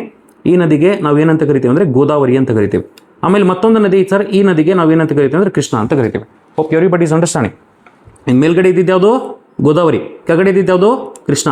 ಇವಾಗ ವಿಚಾರ ಮಾಡ್ರಿ, ಈ ಗೋದಾವರಿ ಮತ್ತು ಕೃಷ್ಣ ಯಾವ ಬೆಟ್ಟ ಸಮೂಹಗಳ ಮಧ್ಯದಲ್ಲಿ ಹರಿತಾವೆ ಪೂರ್ವಘಟ್ಟಗಳಲ್ಲಿ, ಅದು ಕೂಡ ಇಂಪಾರ್ಟೆಂಟ್ ಆಗ್ಬಿಡ್ತದೆ. ಫಾರ್ ಎಕ್ಸಾಂಪಲ್ ನಾನು ಏನು ಮಾಡ್ತೇನೆ ಅಂದರೆ ಒಂದೆದ್ದು ಗೋದಾವರಿ ಅಂತ ಬರಿತೇನೆ ಸರ್. ಗೋದಾವರಿ ನದಿ ಅನ್ನೋದು ಈ ಥರ ಹೋಗುವಾಗ 2 ಬೆಟ್ಟ ಸಮೂಹಗಳಲ್ಲಿ ಹೋಗ್ತಿರ್ತದೆ. ಈ 2 ಬೆಟ್ಟ ಸಮೂಹಗಳ ಮಧ್ಯದಲ್ಲಿ ಹೋಗ್ತಿರ್ತದೆ ಅಂದರೆ ಈ ಮಹೇಂದ್ರಗಿರಿ ಮತ್ತು ನಲ್ಲಮಲ್ಲ ಮಧ್ಯದಲ್ಲಿ ಒಂದು ಸಣ್ಣ ಬೆಟ್ಟ ಸಮೂಹಗಳು ಕಂಡುಬರ್ತಾವೆ. ಅದಕ್ಕೆ ಮೇಲ್ಗಡೆ ಇರತಕ್ಕಂಥ ಈ ಒಂದು ಬೆಟ್ಟ ಸಮೂಹವನ್ನು ಪಾಪಿಕೊಂಡ, ಆ್ಯಂಡ್ ಅದರ ಕೆಳಗಡೆ ಇರತಕ್ಕಂಥದ್ದು ನಾವೇನು ಮಾಡ್ಲಿತ್ತೀವಿ ಅಂದರೆ ರಂಪಾ ಹಿಲ್ಸ್ ಅಂತ ಕರಿತೀವಿ. ರಂಪಾ ಬೆಟ್ಟಗಳು ಅಂತ ಕರಿತೀವಿ. ಸೊ ಪಾಪಿಕೊಂಡ ಮತ್ತು ರಂಪಾ ಹಿಲ್ಸ್ಗಳ ಮಧ್ಯದಲ್ಲಿ ಗೋದಾವರಿ ನದಿ ತನ್ನ ಕಣಿವೆಯನ್ನು ಅಥವಾ ಈ ಪೂರ್ವಘಟ್ಟಗಳನ್ನು ಕಾರ್ವೌಟ್ ಮಾಡಿ ಅಥವಾ ಎರೋಡ್ ಮಾಡಿ ಕಟ್ ಮಾಡಿ ಕೊರೆತದಿಂದ ಏನಪ್ಪಾ ಅಂದರೆ ಬಂಗಾಳ ಕೊಲ್ಲಿಯ ಕಡೆ ಹೋಗ್ತಿರ್ತದ. ನೀವು ಸೆಕೆಂಡ್ ನದಿಯನ್ನು ನೋಡಿದರೆ ಇದಕ್ಕೆ ನಾವು ಏನಂತ ಕರಿತೀವಿ ಅಂದರೆ ಕೃಷ್ಣ ಅಂತ ಕರಿತೀವಿ. ಸೊ ಕೃಷ್ಣವನ್ನು ನೀವು ನೋಡಿದರೆ ಸರ್ ಮೇಲ್ಗಡೆ ಯಾವ ಒಂದು ಬೆಟ್ಟಗಳು ಇರ್ತಾವೆ ಅಂದರೆ ಸರ್ ಈ ಬೆಟ್ಟಗಳಿಗೆ ನಾವು ನಲ್ಲಮಲ್ಲ ಅಂತ ಕರಿತೀವಿ. ಓಕೆನಾ. ನಲ್ಲಮಲ್ಲ ಅಂತ ಕರಿತೀವಿ. Hope everybody is understand. ನಲ್ಲಮಲ್ಲವನ್ನು ನೀವು ಮ್ಯಾಪ್ ಮೇಲೂ ಕೂಡ ನೋಡ್ಬೋದು. ನಲ್ಲಮಲ್ಲ ಆದ ನಂತರ ಇಲ್ಲಿ ಪೂರ್ವಘಟ್ಟಗಳ ಈ ಒಂದು ಕೆಳಗಡೆ ಭಾಗ ಇರತಕ್ಕಂಥ ಒಂದು ಬೆಟ್ಟ ಸಮೂಹಗಳನ್ನು ವೆಲಿಕೊಂಡ ಅಂತ ಕರಿತೀವಿ. ವೆಲಿಕೊಂಡ. ಸೊ ಈ ರೀತಿ ಕೇಳುವಂಥ ಚಾನ್ಸಸ್ ಇರ್ತದೆ. ಓಕೆನಾ. ಸೊ ಈ ಗೋದಾವರಿ ನದಿ ಪೂರ್ವಘಟ್ಟಗಳ ಯಾವ 2 ಬೆಟ್ಟ ಸಮೂಹಗಳ ಮಧ್ಯದಲ್ಲಿ ಹರಿಯುತ್ತದೆ? ಪಾಪಿಕೊಂಡ, ರಂಪಾ ಹಿಲ್ಸ್. ಕೃಷ್ಣ ನದಿ ಈ ಪೂರ್ವಘಟ್ಟಗಳ ಯಾವ 2 ಬೆಟ್ಟ ಸಮೂಹಗಳ ಮಧ್ಯದಲ್ಲಿ ಹರಿಯುತ್ತದೆ? ನಲ್ಲಮಲ್ಲ ಮತ್ತು ವೆಲಿಕೊಂಡ ಅನ್ನೋದು ಗೊತ್ತಿರಬೇಕು. ಓಕೆನಾ. ಸೊ ಈ ರೀತಿ ನಿಮಗೆ ಪೂರ್ವಘಟ್ಟಗಳ ಬಗ್ಗೆ ಗೊತ್ತಿತ್ತು ಅಂದರೆ ಇದು ಪರ್ಫೆಕ್ಟ್ ಆಗ್ಬಿಡ್ತದೆ ಅನ್ಕೊಡ್ರಿ. ಈ ಪೂರ್ವಘಟ್ಟಗಳನ್ನು ನೀವು ಕ್ರಾಸ್ ಸೆಕ್ಷನಲ್ಲಿ ನೋಡಿದರೆ ಎಕ್ಸಾಕ್ಟ್ಲಿ ಈ ರೀತಿ ಕಾಣ್ತಿರ್ತದೆ ಅನ್ಕೊಡ್ರಿ. ಓಕೆನಾ. ಈ ಕಡೆ ಇರ್ತಕ್ಕಂಥದ್ದು ಪಶ್ಚಿಮ ಘಟ್ಟಗಳು, ಈ ಕಡೆ ಇರ್ತಕ್ಕಂಥದ್ದು ಯಾವುದು? ಇಲ್ಲಿ ಇರ್ತಕ್ಕಂಥದ್ದು ಪೂರ್ವಘಟ್ಟಗಳು. ಓಕೆನಾ. ಸೊ ಪೂರ್ವಘಟ್ಟಗಳು ಈ ರೀತಿ ಅದಾವ ಅನ್ಕೊಟ್ರಿ, ಪೂರ್ವಘಟ್ಟಗಳು. Hope everybody is understanding. ಇದರದ್ದು ನಾವು ಡಿಫ್ರೆನ್ಸನ್ನು ಅರ್ಥ ಮಾಡ್ಕೊಳ್ಳಿಕ್ಕೆ ಟ್ರೈ ಮಾಡೋಣ. ಈಗ ಪಶ್ಚಿಮ ಮತ್ತು ಪೂರ್ವಘಟ್ಟಗಳ ಡಿಫ್ರೆನ್ಸನ್ನು ಅರ್ಥ ಮಾಡ್ಕೊಳ್ಳಿಕ್ಕೆ ಟ್ರೈ ಮಾಡಿದರೆ ನಮ್ಗೆ ಭಾಳಷ್ಟು ಇಂಪಾರ್ಟೆಂಟ್ ಪಾಯಿಂಟ್ಸ್ಗಳು ಗೊತ್ತಾಗ್ತಾವೆ ಅನ್ಕೊಟ್ರಿ. ಓಕೆನಾ. ಸೊ ನಾನೇನು ಬರಿತೀನಿ ಅಂದರೆ ಇಲ್ಲಿ ಡಿಫ್ರೆನ್ಸ್ ಬರೀಲಿಕ್ಕೆ ಪಶ್ಚಿಮ ಘಟ್ಟಗಳು ಆ್ಯಂಡ್ ಈ ಕಡೆ ಏನು ಬರೀತೀನಿ ಅಂದರೆ ಪೂರ್ವಘಟ್ಟಗಳು ಅಂತ ಬರೀತೀನಿ. ಪೂರ್ವಘಟ್ಟಗಳು, ಪಶ್ಚಿಮ ಮತ್ತು ಪೂರ್ವಘಟ್ಟಗಳು ಅಂತೇಳಿ ಡಿಫ್ರೆನ್ಸ್ ನೋಡ್ಲಿಕ್ಕೆ ಟ್ರೈ ಮಾಡ್ಲಿತ್ತೀವಿ. ಈ ಡಿಫ್ರೆನ್ಸನ್ನು ನೀವೇನು ಮಾಡ್ಬೇಕಂದ್ರೆ ಅರ್ಥ ಮಾಡ್ಕೊಳ್ಳಿಕ್ಕೆ ಟ್ರೈ ಮಾಡಬೇಕು. ಈಗ ನಾವು ಅರ್ಥ ಮಾಡ್ಕೊಂಡ್ವಿ ಅಂದರೆ ಹೆಂಗಿರ್ತದೆ ನೋಡಿರಿ. ಫಾರ್ ಎಕ್ಸಾಂಪಲ್ ಫಸ್ಟಿಗೆ ನಾನು ಏನು ಬರಿತೀನಿ, ಏಜ್ ಬರ್ತೀನಿ ಪಶ್ಚಿಮ ಘಟ್ಟಗಳದ್ದು. ಸರ್ ಪಶ್ಚಿಮ ಘಟ್ಟಗಳದ್ದು ಜಸ್ಟ್ 55 ಮಿಲಿಯನ್ ಇಯರ್ಸ್ ಆಗೋ ಫಾರ್ಮ್ ಆಗಿರ್ತಕ್ಕಂಥದ್ದು. ಓಕೆನಾ. 55 ಮಿಲಿಯನ್ ಇಯರ್ಸ್ ಆಗೋ ಫಾರ್ಮ್ ಆಗಿರ್ತಕ್ಕಂಥದ್ದು. ಇದೊಂಥರ ಏನಪ್ಪ ಅಂದರೆ ಸ್ತೂಪ ಪರ್ವತಗಳು ಅಂತ ಗೊತ್ತಿರಬೇಕು. ಆದರೆ ಪೂರ್ವಘಟ್ಟಗಳು ಏನಪ್ಪ 2500 ಮಿಲಿಯನ್ ಇಯರ್ಸ್ ಆಗೋ ರಚನೆಗೊಂಡಿರ್ತಕ್ಕಂಥ ಮಡಿಕೆ ಪರ್ವತಗಳಿವು. ಆದ್ದರಿಂದ ನಾನು ಈ ಕಡೆ ಏನು ಬರಿತೇನೆ ಅಂದರೆ ಇವನ್ನ ಸ್ತೂಪ ಪರ್ವತ ಅಂತ ಬರಿತೀನಿ. ಸ್ತೂಪ ಪರ್ವತ ಅಂತ ಬರೆದು ಈ ಕಡೆ ಏನು ಬರಿತೀನಿ ಅಂದರೆ ಮಡಿಕೆ ಪರ್ವತ ಅಂತ ಬರಿತೀನಿ. Hope everybody is understanding. ಈ ರೀತಿ ಐತೆ ಅಂದ್ಕೊಟ್ರೆ. ಇದಾದ ನಂತರ ಈ ಒಂದು ಏಜನ್ನು ನೋಡಿದ ಕೂಡಲೇ ಯಾವುದು ಹಳೆಯ ಅವಶೇಷ ಬೆಟ್ಟಗಳಾಗ್ಯೋ ಯಾವುದು ಹೊಸ ಪರ್ವತಗಳಾಗ್ಯೋ ಅಂತ ಕೇಳಿಬಿಟ್ರೆ ಈ ಪಶ್ಚಿಮ ಘಟ್ಟಗಳು ಹೊಸ ಭೂಸ್ವರೂಪಗಳು, ಹೊಸವು. ಓಕೆನಾ. ಆದರೆ ಪೂರ್ವಘಟ್ಟಗಳು ಏನಪ್ಪ ಅಂದರೆ ಹಳೆಯ ಭೂಸ್ವರೂಪಗಳು ಅನ್ನಂಗೆ ಅರ್ಥ. ಓಕೆನಾ. ಇದಾದ ನಂತರ ನಾವೇನು ನೋಡಿವಿ ಅಂದರೆ ಈ ಒಂದು ಮ್ಯಾಪಲ್ಲಿ ನೀವು ನೋಡಿದರೆ ಈ ಪಶ್ಚಿಮ ಮತ್ತು ಪೂರ್ವಘಟ್ಟಗಳ ಮಧ್ಯದಲ್ಲಿ ಡಿಫ್ರೆನ್ಸ್ ಏನು ಕಾಣ್ತಿರೋದು ಅಂದರೆ ಒಂದು ಕಂಟಿನ್ಯೂಸ್ ಐತಿ, ಇನ್ನೊಂದು ಡಿಸ್ಕಂಟಿನ್ಯೂಸ್ ಐತಿ, ಅಥವಾ ನಿರಂತರವಾಗಿದೆ ಮತ್ತೊಂದು ಅನಿರಂತರವಾಗಿರೋದನ್ನು ನೋಡ್ತೀವಿ. ಆದ್ದರಿಂದ ಆ ಒಂದು ಡಿಫ್ರೆನ್ಸನ್ನು ಕೂಡ ನಾನು ಇಲ್ಲಿ ಬರೀಲಿಕ್ಕೆ ಟ್ರೈ ಮಾಡ್ತೀನಿ ಅಂತ, so that you will be able to understand. ಓಕೆನಾ? ಸೊ ನಿರಂತರವಾಗಿದೆ ಆ್ಯಂಡ್ ಈ ಕಡೆ ಏನು ಬರಿಬೋದು? ಅನಿರಂತರವಾಗಿದೆ. ಆಮೇಲೆ ಇದ್ರದ್ದು ಹೈಟನ್ನು ನೋಡಿರಿ. ನೀವು ಹೈಟನ್ನು ನೋಡಿದರೆ ವಿಚಾರ ಮಾಡಿರಿ, ಇದರದ್ದು ಹೈಟ್ ಎಷ್ಟು ಕಂಡು ಬರ್ತದೆ ನೋಡಿರಿ. Full concentration. ಪಶ್ಚಿಮ ಘಟ್ಟಗಳದ್ದು ನೀವು ಎತ್ತರವನ್ನು ನೋಡಿದರೆ ಸರ್ ಎತ್ತರ ಸ್ವಲ್ಪ ಜಾಸ್ತಿ ಐತಿ. ಎತ್ತರ ಅಪ್ರಾಕ್ಸಿಮೇಟ್ಲಿ 1500 ಮೀಟರ್ಸ್. ಎಷ್ಟು? 1500 ಮೀಟರ್ಸ್ ಹೈಟ್ ಇರೋದನ್ನು ನೋಡ್ತೀವಿ. ಆದರೆ ಪೂರ್ವ ಘಟ್ಟಗಳದ್ದು ಹೈಟ್ ಎಷ್ಟಿರ್ತದೆ ಅಂದರೆ 800 ಮೀಟರ್ಸ್ ಹೈಟ್ ಇರ್ತಕ್ಕಂಥದ್ದು ನೋಡ್ತೀವಿ ಆನ್ ಆನ್ ಎವರೇಜ್ ಇದು. ಇವಾಗ ಪೂರ್ವ ಘಟ್ಟಗಳ ಹೈಟ್ ಕಡಿಮೆ ಐತಿ ಆ್ಯಂಡ್ ಪಶ್ಚಿಮ ಘಟ್ಟಗಳ ಹೈಟ್ ಜಾಸ್ತಿ ಐತಿ. ಈ ಥರ ಎದಕ್ಕೆ ಆಗ್ತಿರ್ಬೋದು ವಿಚಾರ ಮಾಡಿರಿ. ಈ ಪಶ್ಚಿಮ ಘಟ್ಟಗಳು ಜಸ್ಟ್ 55 ಮಿಲಿಯನ್ ಇಯರ್ಸ್ಗೂ ಫಾರ್ಮ್ ಆಗಿರ್ತಕ್ಕಂಥದ್ದು. ಆದರೆ ಪೂರ್ವ ಘಟ್ಟಗಳು 2500 ಮಿಲಿಯನ್ ವರ್ಷಗಳ ಹಿಂದೆ ಫಾರ್ಮ್ ಆಗಿರ್ತಕ್ಕಂಥ ಕಾರಣದಿಂದ ಏನಾಗ್ತದೆ ಅಂದರೆ ಈ ಪೂರ್ವ ಘಟ್ಟಗಳ ಜಾಸ್ತಿ ಶಿಥಿಲೀಕರಣಕ್ಕೆ ಒಳಗೊಂಡಿರ್ತಾವೆ ಅಥವಾ ಸವೆತಕ್ಕೆ ಒಳಗೊಂಡಿರ್ತಾವೆ. ಆದ್ದರಿಂದ ಅದರದೆಲ್ಲ ಮೇಲ್ಗಡೆ ಇರತಕ್ಕಂಥ ಪಾರ್ಟ್ ಶಿಥಿಲೀಕರಣದಿಂದ ತನ್ನ ಹೈಟನ್ನು ಕಡಿಮೆ ಮಾಡ್ಕೊಂಡ್ಬಿಟ್ಟಿರ್ತಾವೆ. ಅದರ ಸಲುವಾಗಿ ಪೂರ್ವ ಘಟ್ಟಗಳ ಹೈಟ್ ಇವತ್ತಿಗೆ ಕಡಿಮೆ ಇರ್ತದೆ. ಪಶ್ಚಿಮ ಘಟ್ಟಗಳ height on an average 1500 meters ಇದ್ದು ಜಾಸ್ತಿ ಇರ್ತದೆ ಕಂಪೇರಿಟಿವ್ಲಿ. ಓಕೆನಾ? ಇದೆಲ್ಲ ಆದ ನಂತರ ವಿಚಾರ ಮಾಡಿರಿ. ನಾನು ಏನು ಮಾಡ್ತೀನಿ ಅಂದರೆ full concentration, be very careful.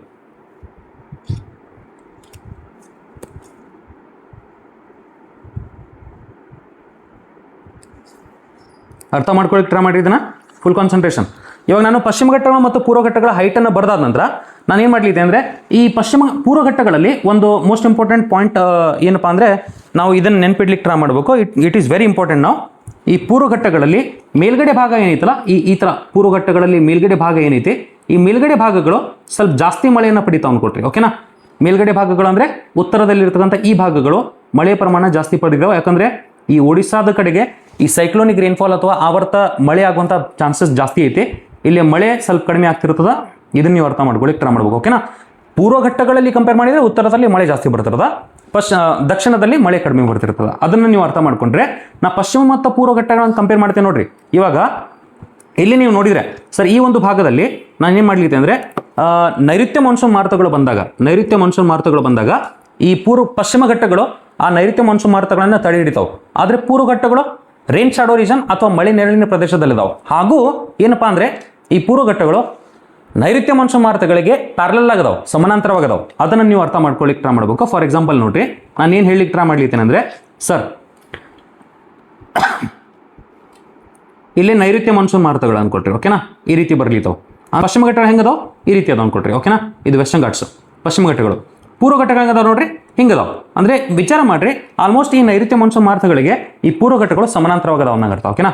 So ನೈಋತ್ಯ ಇದು ಈಸ್ಟರ್ನ್ ಘಾಟ್ಸ್ ಅಂದರೆ ಪೂರ್ವ ಘಟ್ಟಗಳು ಅದರ ಜೊತೆಗೆ ಸಮಾನಾಂತರವಾಗದವು. ಆದರೆ ವೆಸ್ಟರ್ನ್ ಘಾಟ್ಸ್ ಪಶ್ಚಿಮ ಘಟ್ಟಗಳ ಜೊತೆಗೆ ಅವು ಪರ್ಪೆಂಡಿಕ್ಯುಲರ್ ಆಗದಾವು. ಓಕೆನಾ? ನೀಳಾದ ಅಡ್ಡವಾಗದಾವ ಅಂತ ಗೊತ್ತಿರಬೇಕು. ಓಕೆನಾ?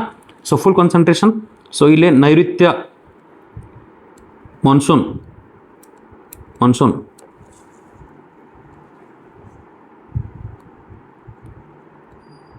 ಪಶ್ಚಿಮ ಘಟ್ಟಗಳಿಗೆ ಅಡ್ಡವಾಗಿವೆ ಅಥವಾ ಪಶ್ಚಿಮ ಘಟ್ಟಗಳು ನೈಋತ್ಯ ಮಾನ್ಸೂನ್ ಮಾರುತಗಳಿಗೆ ಅಡ್ಡವಾಗಿವೆ ಅಂತಲೂ ಕೂಡ ನೀವು ನೆನ್ಪಿಡ್ಬೋದು. ಓಕೆನಾ? ಸೊ ಎರಡೂ ಒಂದೇ. ಓಕೆನಾ? ಇವಾಗ ಪೂರ್ವ ಘಟ್ಟಗಳು ಹೆಂಗದಾವ? ಪೂರ್ವ ಘಟ್ಟಗಳು ನೈಋತ್ಯ ಮಾನ್ಸೂನ್ ಮಾರುತಗಳಿಗೆ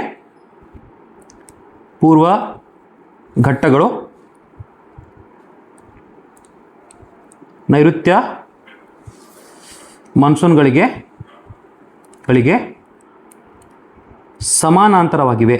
ಸಮಾನಾಂತರವಾಗಿವೆ.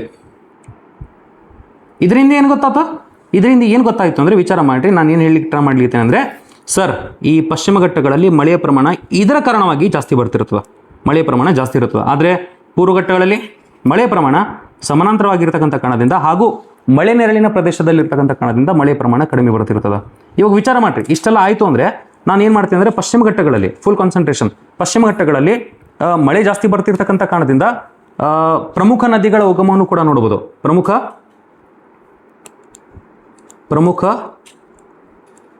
ನದಿಗಳ ಉಗಮವನ್ನು ಕೂಡ ನೋಡ್ಬೋದು. ಲೈಕ್ ಎಕ್ಸಾಂಪಲ್ ಹೇಳಿದ್ರೆ ಏನಪ್ಪಾ ಅಂದರೆ ಗೋದಾವರಿ, ಕೃಷ್ಣ, ಕಾವೇರಿ ಈ ಎಲ್ಲ ನದಿಗಳನ್ನು ನೋಡ್ಬೋದು ನಾವು ಉಗಮಗೊಳ್ಳುವುದನ್ನು. ಆದರೆ ಪೂರ್ವ ಘಟ್ಟಗಳಲ್ಲಿ ಏನಾಗ್ತದೆ, ಈ ಪೂರ್ವ ಘಟ್ಟಗಳಲ್ಲಿ ಏನಪ್ಪಾ ಅಂದರೆ ಈ ಪ್ರಮುಖ ನದಿಗಳು ಏನು ಉಗಮಗೊಂಡಿರ್ತಾವೋ ಅವು ಬೇ ಆಫ್ ಬೆಂಗಾಲ್ ಕಡೆ ಅಥವಾ ಬಂಗಾಳ ಕೊಲ್ಲಿ ಕಡೆ ಹೋಗುವಾಗ ಆ ಪೂರ್ವ ಘಟ್ಟಗಳನ್ನು ಕೊರೆತದಿಂದ ಪೂರ್ತಿ ಬೈಸೆಕ್ಟ್ ಮಾಡಿಬಿಟ್ಟಿರ್ತಾವೆ ಅಥವಾ ಡೈಸೆಕ್ಟ್ ಮಾಡಿಬಿಟ್ಟಿರ್ತಾವೆ ಅಥವಾ ಕೊರೆದು ಬಿಟ್ಟಿರ್ತಾವೆ. ಓಕೆನಾ? ಆದ್ದರಿಂದ ನಾವೇನು ಮಾಡ್ಬೋದು ಅಂದರೆ ನದಿಗಳಿಂದ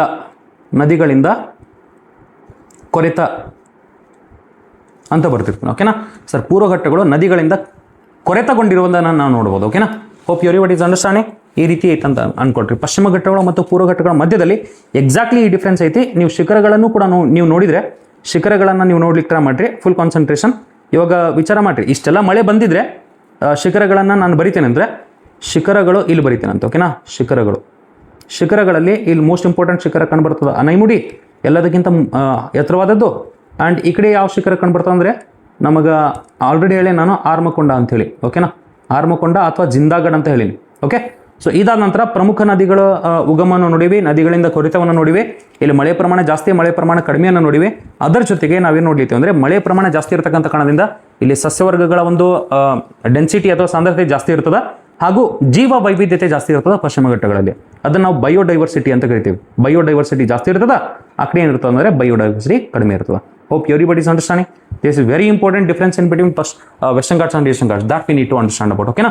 ಸೊ ಇಷ್ಟು ನಿಮಗೆ ಪೂರ್ವ ಘಟ್ಟಗಳ ಬಗ್ಗೆ ಗೊತ್ತಿತ್ತು ಅಂದರೆ I think you will be able to solve any of the questions that are being asked in KE as well as KPSC exams. ಓಕೆನಾ? ಸೊ ಇದು ಗೊತ್ತಿರ್ಬೇಕು ನೋಡ್ರಪ್ಪ ನಿಮಗೆ. ಇದು ಗೊತ್ತಿತ್ತಂದರೆ ಪಕ್ಕ ಆಗ್ಬಿಡ್ತದೆ ಅನ್ಕೊಡ್ರಿ. ನಾನು ಇಲ್ಲಿ ಸಣ್ಣದಾಗಿ ನಾನೇನು ಮಾಡ್ತೇನೆ ಅಂದರೆ ಇದೇ ದಕ್ಕನ್ ಪ್ರಸ್ಥಭೂಮಿಯಲ್ಲಿ ನಾವು ಏನು ಮಾಡ್ಬೋದು ಅಂದರೆ ಫುಲ್ ಕಾನ್ಸಂಟ್ರೇಷನ್. ದಕ್ಕನ್ ಪ್ರಸ್ಥಭೂಮಿಯಲ್ಲಿ ನಾವು ಇಲ್ಲಿ ಒಂದು ಮೋಸ್ಟ್ ಇಂಪಾರ್ಟೆಂಟ್ ಪ್ಲಾಟ್ಯೂನ ನೋಡ್ಲಿತ್ತೀವಿ. ಇದನ್ನು ಡೆಕ್ಕನ್ ಟ್ರ್ಯಾಪ್ ಅಂತಲೇ ಕರಿತೀವಿ ಅಥವಾ ಡೆಕ್ಕನ್ ಪ್ಲಾಟ್ಯೂ ಅಂತಲೇ ಕರಿತೀವಿ. ಅದನ್ನೇ ನಾನು ಡೆಕ್ಕನ್ ಪ್ಲಾಟ್ಯೂ ಅಂತ ಕರೆದು ಅದರದ್ದು ಒಂದು ಸಣ್ಣದೊಂದು ಫುಲ್ ಕಾನ್ಸಂಟ್ರೇಷನ್ ಸಣ್ಣದೊಂದು ಜಿಸ್ಟ್ ಕೊಡ್ಲಿಕ್ಕೆ ಟ್ರೈ ಮಾಡ್ತೇನೆ ಅಂತ. So that will be able to complete this Deccan plateau easily. ಓಕೆನಾ? ಸೊ ನಾನು ದಕ್ಕನ್ ಪ್ರಸ್ಥಭೂಮಿ ಅಂತ ಬರೀತೀನಿ ಅನ್ಕೊಟ್ರಿ. ದಕ್ಕನ್ ಪ್ರಸ್ಥಭೂಮಿ ಅಥವಾ ಇದನ್ನು ಏನಂತ ಕರೀತಾರೆ ಅಂದರೆ ಡೆಕ್ಕನ್ ಪ್ಲಾಟ್ ಅಂತಲೂ ಕರೀತಾರೆ, ಡೆಕ್ಕನ್ ಟ್ರ್ಯಾಪ್ ಅಂತಲೂ ಕರೀತಾರೆ, ಡೆಕ್ಕನ್ ಟ್ರ್ಯಾಪ್ ಅಂತಲೂ ಕರೀತಾರೆ. Hope everybody is understanding. Deccan ಪ್ರಸ್ಥಭೂಮಿ ಅಥವಾ ಡೆಕ್ಕನ್ ಟ್ರ್ಯಾಪ್ ಇದ್ರ ಬಗ್ಗೆ ನಾನು ಮಾತಾಡ್ಲಿಕ್ಕೆ ಟ್ರೈ ಮಾಡ್ಲಿದ್ದೀನಿ. ಓಕೆನಾ? ಸೊ ಮೋಸ್ಟ್ ಇಂಪಾರ್ಟೆಂಟ್ ಪ್ಲಾಟ್ಯೂ ಇದು. ಇದ್ರ ಜೊತೆಗೆ ಕರ್ನಾಟಕ ಪ್ಲಾಟ್ಯೂನು ಕೊಂಡು ಬರ್ತಿರ್ತದೆ ಅದ್ರ ಕೆಳಗಡೆ. ಓಕೆನಾ? ಅದನ್ನು ಕೂಡ ನೀವು ನೆನಪಿಡ್ಲಿಕ್ಕೆ ಟ್ರೈ ಮಾಡಬೇಕು. ಬಟ್ ದಕ್ಕನ್ ಪ್ರಸ್ಥಭೂಮಿ ನೋಡ್ರಿ ಎಕ್ಸಾಕ್ಟ್ಲಿ ಎಲ್ಲೈತಿ. ದಕ್ಕನ್ ಪ್ರಸ್ಥಭೂಮಿ ಅನ್ನೋದು ಈ ಮ್ಯಾಪ್ ಮೇಲೆ ಫುಲ್ ಕಾನ್ಸಂಟ್ರೇಷನ್ ಈ ರೀತಿ ಐತೆ ಅನ್ಕೊಟ್ರಿ. ಇದು ನಮ್ಮ ಪರ್ಯಾಯ ಪ್ರಸ್ಥಭೂಮಿ, ನಮ್ಮ ದಕ್ಕನ್ ಪ್ರಸ್ಥಭೂಮಿ ಎಲ್ಲಿ ಐತೆ ಅಂದರೆ ಎಕ್ಸಾಕ್ಟ್ಲಿ ಈ ಒಂದು ಭಾಗದಲ್ಲಿ ಐತಿ. Hope everybody is understanding. Okay? ಇದೇನಾಗ್ಲಿತ್ತು ಅಂದರೆ ಸರ್ ಒಂದು ಯಾವಾಗ ಇದರ ಉಗಮವನ್ನು ನೀವು ನೋಡಿದರೆ ಸರ್ ಯಾವಾಗ ರಚನೆಗೊಂಡಿರ್ತಕ್ಕಂಥದ್ದು ಅಂದರೆ ಅರೌಂಡ್ ಒಂದು 70 ಮಿಲಿಯನ್ ಇಯರ್ಸ್ ಆಗೋ ರಚನೆಗೊಂಡಿರ್ತಕ್ಕಂಥದ್ದು. ನೀವು 70 ಮಿಲಿಯನ್ ಇಯರ್ಸ್ ಆಗೋ ಒಂದು ಜ್ವಾಲಾಮುಖಿ ಬಂದಿತ್ತಂತ. ಓಕೆನಾ? ಎಕ್ಸಾಕ್ಟ್ಲಿ ಇಲ್ಲೊಂದು ಜ್ವಾಲಾಮುಖಿ ಬಂದಿತ್ತಂತ. ಆ ಜ್ವಾಲಾಮುಖಿಗೆ ನಾವೇನಂತ ಕರಿತೀವಿ ಅಂದರೆ ರಿಯೂನಿಯನ್ ಹಾಟ್ಸ್ಪಾಟ್ ಅಂತ ಕರಿತೀವಿ. ರಿಯೂನಿಯನ್ ಹಾಟ್ಸ್ಪಾಟ್ ಅಂತ ಕರಿತೀವಿ. ಸೊ ರಿಯೂನಿಯನ್ ಹಾಟ್ಸ್ಪಾಟ್ ಅನ್ನೋದು ಒಂದು ಏನಪ್ಪ ಅಂದರೆ ಕ್ಷಾರೀಯ ಜ್ವಾಲಾಮುಖಿ. ಇದು ಈ ಕ್ಷಾರೀಯ ಜ್ವಾಲಾಮುಖಿಗಳಲ್ಲಿ ನಾವು ಏನು ಮಾಡ್ಲಿತ್ತೀವಿ ಅಂದರೆ ಕ್ಷಾರೀಯ ಜ್ವಾಲಾಮುಖಿ ಅಂತ ಬರೀಲಿತ್ತೀವಿ. ಓಕೆನಾ? ಕ್ಷಾರೀಯ ಜ್ವಾಲಾಮುಖಿ. ಈ ಕ್ಷಾರೀಯ ಜ್ವಾಲಾಮುಖಿಗಳಲ್ಲಿ ನಾವೇನು ನೋಡ್ತೀವಿ ಅಂದರೆ ಮೋಸ್ಟ್ ಇಂಪಾರ್ಟೆಂಟ್ ಆಗಿ ಕೆಲವೊಂದು ಮಿನರಲ್ಸ್ಗಳನ್ನು ನೋಡ್ತೀವಿ. ಆ ಮಿನರಲ್ಸ್ಗಳನ್ನು ನೀವು ನೋಡಿದ್ರೆ ಗೊತ್ತಾಗ್ತದ. ಈ ಮಿನರಲ್ಸಲ್ಲಿ ಯಾವ ಮಿನರಲ್ಸ್ಗಳು ಕಂಡುಬರ್ತಿರ್ತಾವೆ ನೋಡ್ರಿ ಸರ್. ಮ್ಯಾಫಿಕ್ ಅಂತ ಒಂದು ಮಿನರಲ್ಸ್ ಕಂಡುಬರ್ತಿರ್ತದೆ, ಮ್ಯಾಫಿಕ್. ಓಕೆನಾ? ಮ್ಯಾಫಿಕ್ ಅಂತೇಳಿ ಮಿನರಲ್ ಕಂಡುಬರ್ತಿರ್ತದೆ. ಈ ಮ್ಯಾಫಿಕಲ್ಲಿ ನಾವೇನಾದರೂ ನೋಡಿದ್ರೆ ಮ್ಯಾಗ್ನೀಷಿಯಮ್ ಆ್ಯಂಡ್ ಫೆರಸ್ ಇರ್ತದೆ. Hope everybody is understanding. Magnesium and ferrous ಇರ್ತದೆ. ಈ ಮ್ಯಾಗ್ನೀಷಿಯಮ್ ಮತ್ತು ಫೆರಸ್ ಏನದ ಇದರಿಂದ ಒಂದು ಅತ್ಯಂತ ಪ್ರಮುಖವಾದ ಒಂದು ಶಿಲೆಯ ರಚನೆಯನ್ನು ನೋಡ್ಬೋದು. ಆ ಶಿಲೆಗೆ ನಾವೇನಂತ ಕರಿತೀವಿ ಅಂದರೆ ಬಸಾಲ್ಟ್ ಅಂತ ಕರಿತೀವಿ. Hope everybody understands this. ಓಕೆನಾ? ಬಸಾಲ್ಟ್ ಅನ್ನೋ ಒಂದು ಶಿಲೆನ ಭಾಳಷ್ಟು ಜನ ಕೇಳಿರ್ತಾರೆ. ಈ ಬಸಾಲ್ಟ್ ಶಿಲೆಯಲ್ಲಿ ಮೋಸ್ಟ್ ಇಂಪಾರ್ಟೆಂಟ್ ಮಿನರಲ್ಸ್ಗಳು ಯಾವ ಇರ್ತಾವೆ ಅಂದರೆ ಅದಕ್ಕೆ ನಾವೇನಂತ ಕರಿತೀವಿ ಅಂದರೆ ಮ್ಯಾಗ್ನೀಷಿಯಮ್ ಆ್ಯಂಡ್ ಫೆರಸ್ ಅಂತ ಕರಿತೀವಿ. ಸೊ ವಿಚಾರ ಮಾಡಿರಿ, ಈ ಬಸಾಲ್ಟ್ ಶಿಲೆ ಏನೈತಲ್ಲ ಇವತ್ತಿಗೆ ಸರ್ ಬ್ಲ್ಯಾಕ್ ಕಲರ್ ಒಳಗೆ ಕಾಣ್ತಿರ್ತದೆ, ಬ್ಲ್ಯಾಕ್ ಅಥವಾ ಡಾರ್ಕ್ ಕಪ್ಪು ಬಣ್ಣದಲ್ಲಿ ಕಾಣ್ಬರ್ತಿರ್ತದೆ. ಆದ್ದರಿಂದ ಇಲ್ಲೇ ಈ ಒಂದು ಭಾಗದಲ್ಲಿ ನಾವೇನು ನೋಡ್ತೇವೆ ಅಂದರೆ ಈ ಬ್ಲ್ಯಾಕ್ ಕಲರ್ ಶಿಲೆ ಅಥವಾ ಕಪ್ಪು ಬಣ್ಣದ ಈ ಒಂದು ಶಿಲೆ ಏನಾದರೂ ಶಿಥಿಲೀಕರಣ ಹೊಂದಿದಾದ ನಂತರ ಸಣ್ಣ ಸಣ್ಣ ಚೂರುಗಳಲ್ಲಿ ಕನ್ವರ್ಟ್ ಆದಲ್ಲಿ ಅಥವಾ ಶಿಥಿಲೀಕರಣಗೊಂಡಲ್ಲಿ ಅದಕ್ಕೆ ನಾವೇನಂತ ಕರಿತೀವಿ ಅಂದರೆ ಕಪ್ಪು ಮಣ್ಣು ಅಂತ ಕರಿತೀವಿ. ಕಪ್ಪು ಮಣ್ಣು. Hope everybody is understanding. ಕಪ್ಪು ಮಣ್ಣು ಎದಕ್ಕೆ ಬರ್ತದಂತ ಗೊತ್ತಾಗ್ಲಿತ್ತು ಅನ್ಕೊಂಡೆ ನಾನು. ಫಿಸಿಕಲ್ ಫೀಚರ್ಸ್ಗಳ ಬಗ್ಗೆ ಕಂಪ್ಲೀಟ್ ಐಡಿಯಾ ಇತ್ತು ಅಂದರೆ will be able to solve the things very easily. ಅದನ್ನು ನೀವು ಅರ್ಥ ಮಾಡ್ಕೊಳ್ಳಿಕ್ಕೆ ಟ್ರೈ ಮಾಡಬೇಕು. ಅದರ್ವೈಸ್ ಏನಪ್ಪ ಅಂದರೆ you will not be able to understand the concepts itself. ಕಾನ್ಸೆಪ್ಟೇ ಅರ್ಥ ಆಗಿಲ್ಲ ಅಂದರೆ ಆಮೇಲೆ ಏನು ಮಾಡ್ಲಿಕ್ಕೆ ಬರಂಗಿಲ್ಲ ಅನ್ಕೊಳ್ರಿ. ಓಕೆನಾ? So concept is very important. ಕಾನ್ಸೆಪ್ಟ್ಸ್ಗಳನ್ನು ಅರ್ಥ ಮಾಡ್ಕೊಳ್ಳಿಕ್ಕೆ ಟ್ರೈ ಮಾಡ್ಬೇಕು ನೀವು ಎನಿ ಕಂಡೀಷನ್. ಓಕೆ, ಈ ರೀತಿ ಐತೆ ಅನ್ಕೊಳ್ರಿ. ಓಕೆ, ಇದಾದ ನಂತರ ವಿಚಾರ ಮಾಡಿರಿ, ನಾನೇನು ಮಾಡ್ಲಿಕ್ಕೆ ಅಂದರೆ ಇದು ಯಾವ ಒಂದು ಶೇಪ್ ಒಳಗೈತೆ ಅಂತ ಕೇಳಿಬಿಟ್ರೆ ಈ ಡೆಕ್ಕನ್ ಟ್ರ್ಯಾಪ್ ಅನ್ನೋದು ಟ್ರ್ಯಾಂಗ್ಯುಲರ್ ತ್ರಿಭುಜಾಕಾರದಲ್ಲಿ ಐತೆ ಅಂತ ಹೇಳ್ಬೇಕು. ಓಕೆನಾ, ತ್ರಿಭುಜಾಕಾರದಲ್ಲಿ ಓಕೆ ಸರ್. ಈ ಒಂದು ದಕ್ಕನ್ ಪ್ರಸ್ಥಭೂಮಿಯ ಉತ್ತರ ಭಾಗ ಏನಿತ್ತಲ್ಲ, ಉತ್ತರ ಭಾಗ, ಆ ಉತ್ತರ ಭಾಗದ ಹೈಟ್ ಅಂದರೆ ಇದ್ರ ನಾನು ಎತ್ತರ ಅಂತ ಬರೀತೀನಿ ಅನ್ಕೊಟ್ರಿ, ಎತ್ತರ ಅಂತ ಬರೀತೀನಿ. ಈ ದಕ್ಕನ್ ಪ್ರಸ್ಥಭೂಮಿಯ ಉತ್ತರ ಭಾಗದ ಹೈಟು ನೀವೇನಾದರೂ ನೋಡಿದಿರಿ ಅಂದರೆ ಅರೌಂಡ್ ಒಂದು 600 ಮೀಟರ್ಸ್ ಇರ್ತದೆ. ಆದರೆ ದಕ್ಷಿಣ ಭಾಗದಲ್ಲಿ ಅದರದ್ದು ಹೈಟ್ ಇರ್ತದೆ ಎಷ್ಟಿರ್ತದೆ ಅಂದರೆ 500 ಮೀಟರ್ಸ್ ಇರ್ತದೆ. ಸೊ ಇದ್ರ ಮೂಲಕ ನಮಗೇನು ಗೊತ್ತಾಯಿತು, ಈ ದಕ್ಕನ್ ಭೂಮಿಯ ಮೇಲೆ ಉತ್ತರದಿಂದ ದಕ್ಷಿಣಕ್ಕೆ ಚಲಿಸಿದಂತೆ ಈ ಸ್ಲೋಪ್ ಸ್ವಲ್ಪ ಜಾಸ್ತಿ ಆಗೋದು, ಅಂದರೆ ಎತ್ತರ ಕಡಿಮೆ ಆಗೋದಂತ. ಓಕೆನಾ, ಸೊ ಇದಂತೂ ಅರ್ಥ ಆಯ್ತು ಸರ್. ಇದು ಅರ್ಥ ಆದ ನಂತರ ಫುಲ್ ಕಾನ್ಸಂಟ್ರೇಷನ್. ಇದು ಅರ್ಥ ಆದ ನಂತರ ನಾವೇನು ಅರ್ಥ ಮಾಡ್ಕೋಬೋದು ಅಂದರೆ ಬಿ ವೆರಿ ಕೇರ್ಫುಲ್. ಇದರದ್ದು ಪಶ್ಚಿಮದಿಂದ ಪೂರ್ವಕ್ಕೂ ಕೂಡ ಸ್ಲೋಪ್ ನೋಡ್ಬೋದು. ನಾನು ಪಶ್ಚಿಮದಿಂದ ಪೂರ್ವಕ್ಕೆ ಇದರದ್ದು ಸ್ಲೋಪ್ ಅಥವಾ ಇಳಿಜಾರು ನೋಡಿದರೆ ಪಶ್ಚಿಮದಿಂದ ಪೂರ್ವಕ್ಕೆ ಇಳಿಜಾರು ಕಂಡು ಬರುವುದು ಅಂತ ಹೇಳಿಬಿಟ್ರೆ ಈ ಥರ ಕಾಣ್ತಿರ್ತದೆ ಅನ್ಕೊಳ್ರಿ. ಫಾರ್ ಎಕ್ಸಾಂಪಲ್ ಈ ಥರ ಐತೆ ಅನ್ಕೊಳ್ರಿ, ಈ ಥರ ಕಾಣ್ತಿರ್ತದೆ, ಹಿಂಗೆ ಕಾಣ್ತಿರ್ತದ. ಸೊ ಇದೇನಪ್ಪ ಅಂದರೆ ದಕ್ಕನ್ ಪ್ರಸ್ಥಭೂಮಿ ಅನ್ಕೊಳ್ರಿ. ಈ ದಕ್ಕನ್ ಪ್ರಸ್ಥಭೂಮಿ ಎಕ್ಸಾಕ್ಟ್ಲಿ ಈ ಥರ ಇರೋದನ್ನು ನೋಡ್ತೀವಿ ನಾವು. Hope everybody is understand. ಈ ಥರ ಓಕೆನಾ. ಅಂದರೆ ಪಶ್ಚಿಮದಲ್ಲಿ ಅದರ ಎತ್ತರ ಜಾಸ್ತಿ ಐತಿ, ಯಾಕಂದರೆ ಪಶ್ಚಿಮ ಘಟ್ಟಗಳ ಜೊತೆಗೆ ಹೊಂದಿರತಕ್ಕಂಥ ಒಂದು ಪ್ರಸ್ಥಭೂಮಿ ಅದು. ಆಮೇಲೆ ಪೂರ್ವ ಘಟ್ಟಗಳ ಕಡೆ ಹೋದಂತೆ ಅದರ ಎತ್ತರ ಕಡಿಮೆ ಆಗ್ಲಿರ್ತದೆ, ಅದನ್ನು ಕೂಡ ನೀವು ನೆನ್ಪಿಡ್ಲಿಕ್ಕೆ ಟ್ರೈ ಮಾಡಬೇಕು. ಓಕೆನಾ, ಸೊ ಫುಲ್ ಕಾನ್ಸಂಟ್ರೇಷನ್. ನಾನು ಇಲ್ಲೊಂದು ಪಾಯಿಂಟ್ ಬಿಟ್ಟಂಗೆ ಐತಿ, ಎಲ್ಲಪ್ಪ ಅಂದರೆ ವೆಸ್ಟರ್ನ್ ಘಾಟ್ಸಲ್ಲಿ. ಆ ವೆಸ್ಟರ್ನ್ ಘಾಟ್ಸಲ್ಲಿ ಬಿಟ್ಟಿರ್ತಕ್ಕಂಥ ಪಾಯಿಂಟನ್ನು ನಾನು ಇಲ್ಲಿ ಅರ್ಥ ಮಾಡಿಸ್ಲಿಕ್ಕೆ ಟ್ರೈ ಮಾಡ್ತೀನಿ ಅಂತ, so that you will be able to understand what it is. Okay, ಇಲ್ಲಿ ನೋಡ್ರಿ, ಎಕ್ಸಾಕ್ಟ್ಲಿ ಇಲ್ಲೇ ಪಶ್ಚಿಮ ಮತ್ತು ಪೂರ್ವ ಘಟ್ಟಗಳು ಎಲ್ಲಿ ಸಂಧಿಸುವುದು ಅಂತ ಕೇಳಿಬಿಟ್ರೆ ಇದನ್ನು ನಾನು ನಿಮಗೆ ಬಿಡ್ತೇನೆ ಅಂತ. ಈ ಪಶ್ಚಿಮ ಮತ್ತು ಪೂರ್ವ ಘಟ್ಟಗಳು ಎಲ್ಲಿ ಸಂಧಿಸುತ್ತವೆ ಅದನ್ನು ನೀವು ನಂಗೆ ಕಮೆಂಟ್ ಮೂಲಕ ತಿಳಿಸ್ರಿ. ಓಕೆನಾ, ಪಶ್ಚಿಮ ಮತ್ತು ಪೂರ್ವ ಘಟ್ಟಗಳು ಸಂಧಿಸುವಂಥ ಈ ಒಂದು ಪ್ರದೇಶವನ್ನು ನಾವು ಏನಂತ ಕರಿತೀವಿ, ಅಲ್ಲಿ ಯಾವ ಬೆಟ್ಟ ಸಮೂಹಗಳದಾವು, ಆಮೇಲೆ ಯಾವ ರಾಜ್ಯದಲ್ಲಿ ಆ ಪಶ್ಚಿಮ ಮತ್ತು ಪೂರ್ವ ಘಟ್ಟಗಳು ಎರಡೂ ಹೋಗಿ ಸಂಧಿಸುವುದನ್ನು ನೋಡ್ತೀವಿ, ಅದನ್ನು ನೀವು ಕಮೆಂಟ್ಸಲ್ಲಿ ಹೇಳ್ರಿ. ಓಕೆನಾ, so that is the question for you today. Okay, ಅದನ್ನು ನೀವು ಹೇಳ್ತೀರಿ. ಡನ್. ಇವಾಗ ನೋಡ್ರಿ, ಫುಲ್ ಕಾನ್ಸಂಟ್ರೇಷನ್. ನಾನು ಏನು ಮಾಡ್ತೀನಿ ಅಂದರೆ ಈ ಒಂದು ಪಶ್ಚಿಮ ಘಟ್ಟಗಳನ್ನು ಕರೆಕ್ಟಾಗಿ ಈ ರೀತಿ ಡ್ರಾ ಮಾಡಿದ್ವಿ ಅಂದರೆ ವಿಚಾರ ಮಾಡಿರಿ ಏನಾಗ್ತದೆ ಅಂದರೆ ಫುಲ್ ಕಾನ್ಸಂಟ್ರೇಷನ್. ಸಾರಿ, ಈ ಒಂದು ಡೆಕ್ಕನ್ ಟ್ರ್ಯಾಪನ್ನು ಡ್ರಾ ಮಾಡಿದರೆ ಈ ಥರ ಕಾಣ್ತಿರ್ತದೆ ಅನ್ಕೊಳ್ರಿ. ಓಕೆ, ಸೊ ಇಲ್ಲೇ ಒಂದು ಪ್ಲೇಸ್ ಐತಿ ಭೀಮಾಶಂಕರ್ ಅಂತೇಳಿ, ಅದರ ಮೇಲ್ಗಡೆ ಒಂದು ತ್ರಯಂಬಕೇಶ್ವರ ಅಂತ ಪ್ಲೇಸ್ ಐತಿ, ಅದರ ಕೆಳಗಡೆ ಮಹಾಬಲೇಶ್ವರ ಅಂತ ಪ್ಲೇಸ್ ಐತಿ. ಇವಾಗ ನಾನು ಏನು ಮಾಡ್ತೀನಿ ಅಂದರೆ ಈ ತ್ರಯಂಬಕೇಶ್ವರ ಐತಲ್ಲ, ಆ ತ್ರಯಂಬಕೇಶ್ವರಿಂದ ಒಂದು ನದಿಯನ್ನು ಸ್ಟಾರ್ಟ್ ಮಾಡಿಸ್ತೀನಿ. ಆ ನದಿ ಎಕ್ಸಾಕ್ಟ್ಲಿ ಹಿಂಗೆ ಹರಿತಿರ್ತದೆ ಅನ್ಕೊಳ್ರಿ. ಓಕೆನಾ, ಸೊ ಈ ನದಿ ಈ ಥರ ಹರಿದ್ರೆ ವಿಚಾರ ಮಾಡಿರಿ, ಫುಲ್ ಕಾನ್ಸಂಟ್ರೇಷನ್. ನಾನು ಏನು ಮಾಡ್ಲಿತ್ತೆ ನೋಡ್ರಿ, ಬಿ ವೆರಿ ಕೇರ್ಫುಲ್.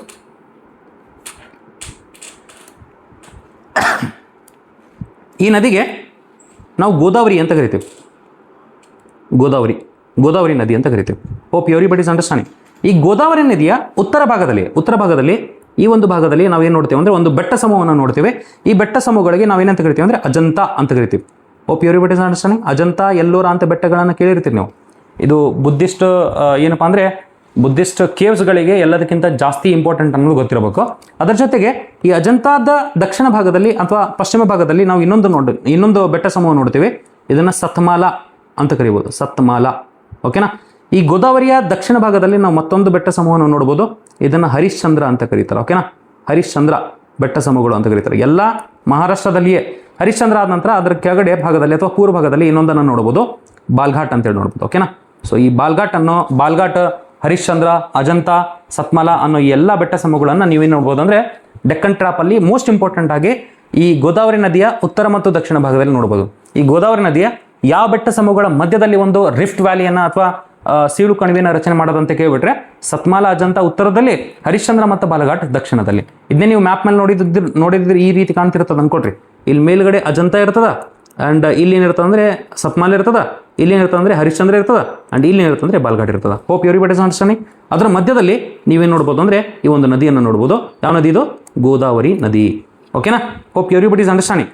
ಸೊ ಈ ಒಂದು ದಕ್ಕನ್ ಪ್ರಸ್ಥಭೂಮಿ ಅನ್ನೋದು ಯಾವ್ಯಾವ ಖನಿಜಗಳಿಗೆ ಮೋಸ್ಟ್ ಇಂಪಾರ್ಟೆಂಟ್ ಆಗಿ ನಾವು ಯಾವ್ಯಾವ ಖನಿಜಗಳನ್ನ ನೋಡ್ಬೋದು ಅಂತ ಕೇಳಿಬಿಟ್ರೆ ಮೋಸ್ಟ್ ಇಂಪಾರ್ಟೆಂಟ್ ಖನಿಜ ಯಾವ್ದಾರು ಕಂಡುಬರ್ತದೆ ಅಂದರೆ ಇಲ್ಲಿ ಕಬ್ಬಿಣ ಕಂಡುಬರ್ತದೆ. ಓಕೆನಾ, ಸೊ ಕಬ್ಬಿಣ ಇದಕ್ಕೆ ಕಂಡುಬರ್ತದೆ ಅಂದರೆ ಈ ಜಸ್ಟ್ ಹೇಳಿನಲ್ಲ ನಾನು, ಬಸಾಲ್ಟಿಕ್ ಲವಾ ಅಥವಾ ಬಸಾಲ್ಟಿಕ್ ಮ್ಯಾಗ್ಮಾ ಬಂದಿರ್ತಾವೆ ಹೊರಗಡೆ. ಮ್ಯಾಗ್ನೇಷಿಯಮ್ ಮತ್ತು ಫೆರಸ್ ಅನ್ನೋದು ಭಾಳಷ್ಟು ಜಾಸ್ತಿ ಏನಪ್ಪ ಅಂದರೆ ಎರಪ್ಟ್ ಆಗಿರ್ತದ ಈ ಜ್ವಾಲಾಮುಖಿಯಿಂದ. ಆದ್ದರಿಂದ ಇಲ್ಲಿ ಕಬ್ಬಿಣ ಜಾಸ್ತಿ ಪ್ರಮಾಣದಲ್ಲಿ ಕಂಡುಬರ್ತದ. ಸರ್ ಮೋಸ್ಟ್ ಇಂಪಾರ್ಟೆಂಟ್ ಪ್ಲೇಸ್ ಈ ಮಹಾರಾಷ್ಟ್ರದಲ್ಲಿ ಈ ಕಬ್ಬಿಣ ಎಲ್ಲರ ಕಂಡುಬರ್ತದೆ ಅಂದರೆ ವಿಚಾರ ಮಾಡಿರಿ, ಈ ಪ್ಲೇಸಿಗೆ ನಾವು ರತ್ನಗಿರಿ ಅಂತ ಕರಿತೀವಿ. ರತ್ನಗಿರಿ ಅಂತ ಒಂದು ಡಿಸ್ಟ್ರಿಕ್ಟ್ ಅದ. ಅಲ್ಲಿ ಎಲ್ಲದಕ್ಕಿಂತ ಜಾಸ್ತಿ ಪ್ರಮಾಣದಲ್ಲಿ ಕಬ್ಬಿಣದ ಒಂದು ಎಕ್ಸ್ಟ್ರಾಕ್ಷನ್ ಮಾಡಲಾಗುವುದು ಅಂತ ಗೊತ್ತಿರಬೇಕು. ಓಕೆನಾ? ಸೊ ಇಷ್ಟುಕೊಂಡ ಪಾಠ ನಿಮ್ಗೆ ಗೊತ್ತಿದ್ರೆ I think will be able to understand Deccan ಪ್ರಸ್ಥಭೂಮಿ ಆಲ್ಸೋ. ಇಲ್ಲಿ ದಕ್ಕನ್ ಪ್ರಸ್ಥಭೂಮಿ ಬಗ್ಗೆ ಮಾತಾಡದ, ಅದಾದ ನಂತರ ಇಲ್ಲಿ ಏನು ಮಾತಾಡೋದಂದ್ರೆ ಪಶ್ಚಿಮ ಮತ್ತು ಪೂರ್ವ ಘಟ್ಟಗಳ ಬಗ್ಗೆ ಮಾತಾಡದ, ಅದಾದ ನಂತರ ನಾನು ಏನು ಮಾತಾಡೇನೆ ಅಂದರೆ ಇಲ್ಲಿ ಪೂರ್ವ ಘಟ್ಟಗಳನ್ನು ಫೋಕಸ್ ಮಾಡಿ ಅದರ ಉಗಮ, ಅದರ ಒಂದು ಏನಪ್ಪ ಅಂದರೆ ಅದರ ಒಂದು ಪಾರ್ಟ್ಸ್ಗಳನ್ನು ಫ್ಯಾಕ್ಟ್ಸ್ಗಳನ್ನ ಪ್ರತಿಯೊಂದನ್ನು ನಾನು ಇಲ್ಲಿ ಅರ್ಥ ಮಾಡಿಸ್ಲಿಕ್ಕೆ ಟ್ರೈ ಮಾಡೀನಿ. Hope everybody understand. ನಿಮಗೆ ಏನಪ್ಪ ಅಂದರೆ ಇದು ಈ ಕಂಟೆಂಟ್ ಎಲ್ಲ ನಿಮ್ಗೆ ಲೈಕ್ ಆಗ್ತಿದ್ರೆ ಪ್ಲೀಸ್ ನೀವೇನು ಮಾಡಿರಿ ಅಂದರೆ ಕಮೆಂಟ್ ಮತ್ತು ಶೇರ್ ಮಾಡೋದ್ರ ಮೂಲಕ ನಿಮ್ಮ ಫ್ರೆಂಡ್ಸ್ಗಳಿಗೂ ತಿಳಿಸಿ. ಯಾಕಂದರೆ ಈ ಥರ ಕಂಟೆಂಟ್ಸ್ಗಳನ್ನು ನಾನು ರಿಸರ್ಚ್ ಮಾಡಿ ತಂದು ನಿಮ್ಮ ಮುಂದೆ ಇಡ್ಲಿಕ್ಕೆ ಅಂದರೆ ಇಟ್ ಮಸ್ಟ್ ರೀಚ್ ಎವ್ರಿಬಡಿ. ಎಲ್ಲ ನಿಮ್ಮ ಫ್ರೆಂಡ್ಸ್ಗಳಿಗೆ ಕಳಿಸ್ರಿ. ನೀವು ಎಷ್ಟು ಶೇರ್ ಮಾಡ್ತೀರಿ ಅಷ್ಟು ನನಗೆ ಹೆಲ್ಪ್ ಆಗ್ತದೆ ಅಂದ್ಕೊಳ್ರಿ. ಓಕೆನಾ? So thank you so much.